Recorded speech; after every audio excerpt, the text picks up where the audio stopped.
Suman TV ప్రేక్షకులకు నమస్కారం. కార్తీక మాసం అంటేనే ప్రతిరోజు కూడా ఎంతో ప్రత్యేకమైన రోజు కదా అండి. అలాంటి కార్తీక మాసంలో నవంబర్ 4 మంగళవారం రోజున ఆ రోజు యొక్క ప్రత్యేకతను తెలియజేయడానికి మనతో పాటు ఉన్నారు ప్రముఖ జ్యోతిష్యులు బ్రహ్మశ్రీ నందిబట్ల శ్రీహరి శర్మ గారు. వారితో మాట్లాడదాం. గురుగారు నమస్కారం. గురుగారు వాగర్థావివ సంపృక్తౌ వాగర్థ ప్రతిపత్తయే జగతః పితరౌ వందే పార్వతీ పరమేశ్వరౌ ఆదిత్యాయ చ సోమాయ మంగళాయ బుధాయ చ గురు శుక్ర శనిభ్యశ్చ రాహవే కేతవే నమః. శృంగేరి జగద్గురు పీఠాధిపతులకి కంచి పీఠాధిపతులకి నమస్కారములు తెలియచేసుకుంటూ కార్యక్రమాన్ని ప్రారంభిద్దాం. గురుగారు, మరి కార్తీక మాసం అంటేనే ప్రతిరోజు కూడా చాలా బ్రహ్మాండమైన రోజులు గురుగారు. మళ్ళీ అలాంటి కార్తీక మాసంలో నవంబర్ 4 మంగళవారం రోజున ఎలాంటి ప్రత్యేకమైన రోజు, ఏం చేయాలి, ఆ రోజు యొక్క విశిష్టతను, పూజా విధానాలు, పరిహారాలు, ఏమైనా దానాలు చేయాలా, ఎలా ఉంటుంది ఆ రోజు? కార్తీక మాసంలో 4వ తారీఖు రోజున, నవంబర్ 4వ తారీఖు రోజున చతుర్దశి తిథి అమ్మ. ఇప్పుడు మనం చాలా సందర్భాల్లో చెప్పుకున్నాం, కార్తీక మాసము శివుడికి విష్ణువుకి ప్రీతికరమైనటువంటిది. వారిద్దరూ కలిసినటువంటి రోజు ఈ యొక్క కార్తీక చతుర్దశి, పౌర్ణమి ముందు వచ్చేటువంటి చతుర్దశి. దీని వెనక ఉన్నటువంటి గాథని చూస్తే అసలు చాలా మంది కోటి సోమవారాలని, ఏకాదశులని, ద్వాదశులని, కార్తీక పౌర్ణమిలని ఇలా చెప్పుకుంటారు కదా. ఏ విధంగానైనా కానీ ప్రతిరోజు విడివిడిగా ఒక్కొక్క దేవుణ్ణి ఆరాధన చేయాలి. కానీ ఈ కార్తీక శుద్ధ చతుర్దశి రోజున విష్ణువుని పూజించిన శివుడి పూజించినట్టే, శివుడిని పూజించిన విష్ణువుని పూజించినట్టే, భేదమే లేదు. అంటే తెలిసి తెలియకుండానే వైష్ణవులు విష్ణువుని పూజిస్తారు చతుర్దశి రోజున, వాళ్ళకు తెలియకుండానే శివుని పూజిస్తున్నట్టు భావన. ఇది దేవతలకి సంబంధించి భావన అలాగే ఉంటుంది. శైవులు శివుడే గొప్పవాడు అనుకుంటారు, శివుణ్ణి పూజిస్తారు, కానీ విష్ణువుని కూడా పూజించిన ఫలితం. కాబట్టి శివకేశవులకి భేదము లేదు అని తెలియచేయడం కోసమే ఈ వైకుంఠ చతుర్దశి. దీని యొక్క వెనక ఉన్నటువంటి గాథని గనక తెలుసుకొని ఈ రోజున ఏ మానవుడైతే తన దైనందిన జీవితంలో తన శక్తి కొలది దేవతా ఆరాధన చేస్తారో అటువంటి వాళ్ళకి శివకేశవుల యొక్క అనుగ్రహం సంపూర్ణంగా కలిగి ఏకకాలంలో, ఇక మనము చెప్పాలి అని అంటే S-400 మిసైల్ వేస్తే ఇక తిరుగు లేకుండా వెళ్ళిపోయి లక్ష్యాన్ని ఛేదిస్తుందో, ఈ శివకేశవుల్ని ఆరాధన చేయడం వల్ల అసలు మనకు సమస్య అంటూ ఉండదు. దీనికి ఉన్నటువంటి వెనక గాథను కనుక చూసుకున్నట్లయితే మనకు యుగ యుగాల కంటే ముందుగానమ్మ మానస సరోవరంలో వెలిసినటువంటి సహస్ర దళములు కలిగినటువంటి తామర పుష్పాలని 1000 వరకు సంపాదిస్తారు విష్ణు భగవానుల వారు. సంపాదించి ఈ రోజు మనము కాశీ విశ్వేశ్వరుడని మనం పూజ చేస్తున్నాం కదా, కాశీ, ఆ రోజున అక్కడికి చేరుకుంటాడు. ఈశ్వరా నిన్ను అర్చించడం కోసం వస్తున్నానని చెప్పి అక్కడికి వస్తాడు. మొట్టమొదటి రోజున ఆ విష్ణువు అర్చించడానికి అనువుగా లింగ రూపంలో శివుడు వెలుస్తాడు. ఆ వెలిసిన విధానమే విశ్వేశ్వరుని యొక్క స్థాపన. ఈ రోజున కాశీలో విశ్వేశ్వరుణ్ణి స్థాపించిన దినంగా జరుపుకుంటారు. అంగరంగ వైభవంగా జరుగుతుంది. ఆ యొక్క విశ్వేశ్వరుడు లింగ రూపంలో ఉద్భవిస్తాడు, అదే జ్యోతిర్లింగమైంది. ఆ రోజున ఈశ్వరుని అర్చించడం కోసం తన దగ్గర ఉన్నటువంటి 1000 సహస్రదళ పద్మ కూడుకున్నటువంటి పుష్పాలని ఒక్కొక్క నామంతో అర్చిస్తూ ఉంటుంటాడు. ఆఖరికి ఆ యొక్క ఈశ్వరుడు విష్ణు యొక్క భక్తిని తెలుసుకోవడం కోసం పరీక్షింపదలిచి ఒక పుష్పాన్ని మాయం చేస్తాడు. 999 పుష్పాలు పూజలో వచ్చేసేస్తాయి.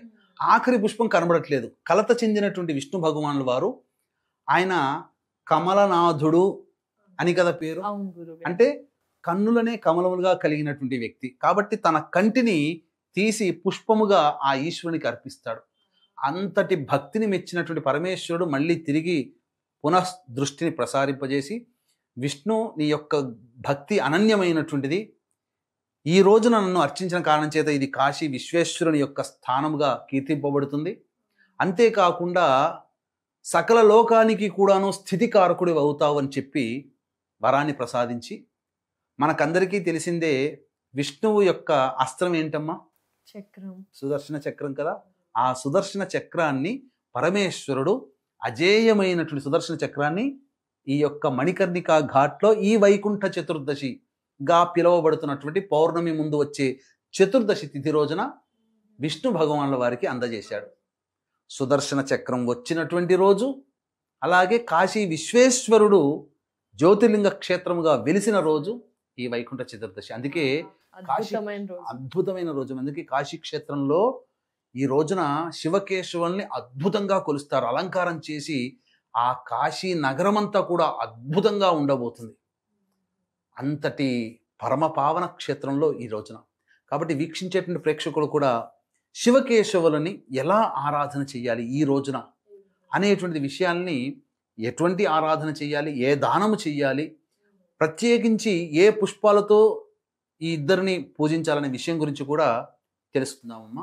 వీక్షించేటువంటి ప్రేక్షకులు కూడా నవంబర్ 5వ తారీఖు రోజున కార్తీక పౌర్ణమి, నవంబర్ 6 పద్మక యోగము కలిగినటువంటి రోజున, ఆ రోజున మీ జాతకరీత్యా కలుగు విద్య, వివాహ, ఉద్యోగ, దాంపత్య, అనారోగ్య సమస్యల నివారణకి, అలాగే శని మీనరాశిలో సంచారం చేస్తున్న కారణం చేత మేష, మిథున, కర్కాటక, సింహ, కన్య, వృశ్చిక, ధనుసు, కుంభ, మీన రాశిలో జన్మించిన వారికి శనిదోష నివారణ కోసం, మరియు అక్టోబర్, నవంబర్ నెలలో రవి, శుక్ర, బుధ, గురుగ్రహాలు మారుతున్నటువంటి కారణం చేత 12 రాశులలో జన్మించినటువంటి వారికి సమస్యలు, ఇబ్బందులు తప్పవు.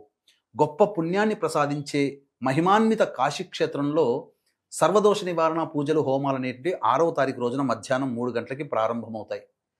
ఈ కార్యక్రమంలో గోత్రనామాలు నమోదు చేసుకున్నటువంటి వాళ్ళకి శక్తిపాతము చేసినటువంటి కరుంగలి మాల మీకు ఇవ్వడం జరుగుతుంది. ఈ 6వ తారీఖు రోజున మధ్యాహ్నం 2 గంటల లోపల గోత్రనామాదులు నమోదు చేసుకోదలిచినటువంటి వాళ్ళు స్క్రీన్పై కనిపిస్తున్నటువంటి నెంబర్కి కాంటాక్ట్ చేసి గోత్రనామాదులు నమోదు చేసుకోవచ్చు. ఈ రోజున ప్రధానంగా చెప్పబడినటువంటి వైకుంఠ చతుర్దశి కదమ్మా. శివకేశవులు ఇద్దరూ కలిసి ఏకమైన రోజు ఈ రోజు. అందుకే కార్తీక మాసం ఇద్దరికీ సంబంధించింది అయ్యింది. కాబట్టి ఈ రోజున పొద్దున్నే లేచి కాలకృత్యాదులు తీర్చుకొని ఇంట్లో శివ పరివార చిత్రపటము, విష్ణు పరివార చిత్రపటము, ఈ రెండిటికి కూడాను పూలమాలలు అర్పించి ఇంట్లో ఆవునేతితో దీపారాధన చేసి చక్కగా తులసి చెట్టు దగ్గర శంఖు చక్రాలు బియ్యపిండితో వేసి, అలాగే స్వస్తిక ఓంకార గుర్తులు వేసి, మధ్యలో అష్టదళ పద్మం వేసి, వీటన్నిటికీ కూడా అంటే ముందుగా ఆ తులసి చెట్టు ప్రాంగణం అంతా ఆవు పేడతో శుద్ధి అలకాలి.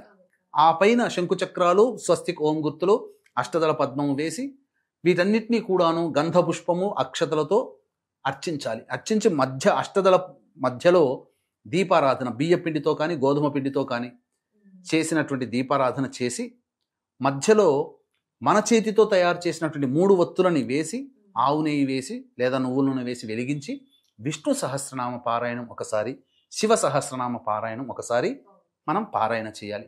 నైవేద్యంగా ఆవు పాలు, 2 అరటిపండ్లు, దానిమ్మ పండు, జామకాయ నైవేద్యంగా పెట్టవచ్చు. ఇక ఆ రోజంతా కూడాను ఉపవాస నియమాన్ని పాటించి పండ్లు, పాలు పదార్థాలు తిని శరీరాన్ని నిలుపుకొని సాయంకాల ప్రదోషకాల సమయంలో శివాలయానికి చేరుకొని మొట్టమొదలుగా ఆ శివాలయంలో ఉన్నటువంటి తులసి అనగా మారేడు దళాన్ని అక్కడ పెట్టి ఆ విధంగా ఈశ్వరునికి అర్చన చేయాలమ్మా. చేసి ఆ మారేడు దళాన్ని తీసుకొని వెళ్ళి విష్ణు ఆలయానికి చేరుకొని అక్కడ తులసి మాల పెట్టాలి. ఆ మారేడు దళాన్ని విష్ణువుకి వేయాలి. తర్వాత ఆ స్వామికి అర్చన జరిపించి తులసి మాలను తీసుకొచ్చి శివుడికి వేయాలి. ఇక తదనంతరం 2 దేవాలయాల్లో దీపారాధన చెయ్యాలి. అలాగే అక్కడ రావి చెట్టు ఉంటే రావి చెట్టు మొదట్లో కూడా దీపారాధన చెయ్యాలి. ప్రత్యేకించి ఈ 2 దేవాలయాల్లో కూడా దీప దానము చెయ్యాలి. వెలిగించి దీపమును వెలిగించి దీపదానం చేయాలి. తర్వాత ఉసిరిక దానము చెయ్యాలి. సాలగ్రామం దానము చేయాలి. శివాలయంలో సాలగ్రామ దానము, విష్ణు ఆలయంలో శివలింగ దానము చేసిన మానవుడికి సమస్తమైనటువంటి వాంఛలు తొలగిపోతాయి. ఇంతకంటే ఆ మానవుడు పొందే పుణ్యాన్ని వర్ణించడం మనకు ఇన్ఫినిటీ అని అంటారు కదా, అనంతమని. ఇక ఆ అనంతమనే చెప్పవచ్చు. ఈ రోజున ఎవరైతే ఏ దేవాలయంలో, విష్ణు ఆలయంలో, శివాలయంలోనకైనా కానీ మార్కండేయ పురాణాన్ని గనక దానం చేసినట్లయితే యాగాలలో మహోత్కృష్టమైనటువంటి పౌండరీక యాగాన్ని చేస్తే ఎంత పుణ్య ఫలితం వస్తుందో ఆ పుణ్య ఫలితం మనకు వస్తుంది. కాబట్టి 1-2 పాపాన్ని లెక్కించడానికి చిత్రగుప్తుడు యముడు ఉన్నాడు. పుణ్యాన్ని లెక్కించడానికి 33 కోట్ల మంది దేవతలు ఉన్నారని చెబుతున్నారు కదా. ఆ కార్తీక మాసంలో వైకుంఠ చతుర్దశి రోజున ఈ చెప్పిన విధానంగా ఎవరైతే ఆచరణ చేస్తారో అటువంటి వారి పుణ్యాన్ని లెక్కించడానికి ఆ 33 కోట్ల మంది దేవతల తరము కూడా కాదు అని మనకు కార్తీక పురాణంలో చెప్పబడింది. కాబట్టి ఇట్టి వైకుంఠ చతుర్దశి రోజున ప్రధానంగా చేయాల్సినటువంటిది ఏంటనంటే తిరదానం చేయాలి. నువ్వుల నల్ల నువ్వులు దానము ఉదయం పూటనైనా లేదా ప్రదోషకాల సమయంలోనైనా, ఉపవాసం ఉంటారు కాబట్టి ప్రదోషకాల సమయంలోనైనా కానీ బ్రాహ్మణుడికి, ఉపవాసం ఉన్న బ్రాహ్మణుడికి, తాను ఉపవాసం ఉన్నటువంటి బ్రాహ్మణుడికి దానము చేస్తే ఇక అసలు పితృలోకం అంతా, అంటే మన పితృదేవతలు సంతోషిస్తేనే మనకు ఎంతో పుణ్యం కలుగుతుంది. అటువంటిది మానవులుగా జీవించినటువంటి వాళ్ళకి ఈ యొక్క భూమి, దేవతలకి స్వర్గలోకము, రాక్షసులకి పాతాళ లోకము, నాగదేవతలకి నాగలోకం, ఇలా ఒక్కొక్క విధానంగా లోకం ఉన్నట్టుగా పితృదేవతలు మరణించిన వాళ్ళందరూ పితృదేవతలే. ఈ భూమి మీద మరణించిన వాళ్ళందరికీ పితృలోకం ఉంటుంది. ఆ పితృలోకమంతా కూడా సంతోషపడుతుందట ఈ యొక్క వైకుంఠ చతుర్దశి అయినటువంటి నవంబర్ 4వ తారీఖు రోజున నల్ల నువ్వులు దానం చేసినటువంటి మానవుడికి. కాబట్టి ఇంతటి మహిమ కలిగినటువంటి వైకుంఠ చతుర్దశిని ఎవ్వరూ కూడా మిస్ చేసుకోకండి. మీకు తెలిసిన 100 మందికి చెప్పండి. ఆ 100 మందిలో 10 మంది ఈ యొక్క వ్రతాన్ని ఆచరించినటువంటి కారణం వల్ల వాళ్ళు పొందిన పుణ్యంలో భగవంతుడు మీకు కొంత పుణ్యాన్ని ప్రసాదిస్తాడు. అంతేకాకుండా ఈ యొక్క సంబంధించినటువంటి మహామహిమాన్విత కాశీక్షేత్రంలో పద్మక యోగం కలిగినటువంటి నవంబర్ 6వ తారీఖు రోజున సర్వదోష నివారణ పూజలు, హోమాలు అనేటువంటివి జరిపించడం జరుగుతుంది. అవకాశం ఉన్నవాళ్ళు కార్యక్రమం కాంటాక్ట్ చేసి 6వ తారీఖు మధ్యాహ్నం 2 గంటల లోపల మీ గోత్రనామాదులు నమోదు చేసుకోవచ్చు. శక్తిపాతం చేసినటువంటి కరుంగలి మాల మీకు ఇవ్వడం జరుగుతుంది. ధన్యవాదాలు గురుగారు. వైకుంఠ చతుర్దశి గురించి చాలా క్లుప్తంగా చక్కగా వివరించారు గురుగారు. ధన్యవాదాలు. సర్వం శ్రీ ఉమామహేశ్వర పర బ్రహ్మార్పణమస్తు.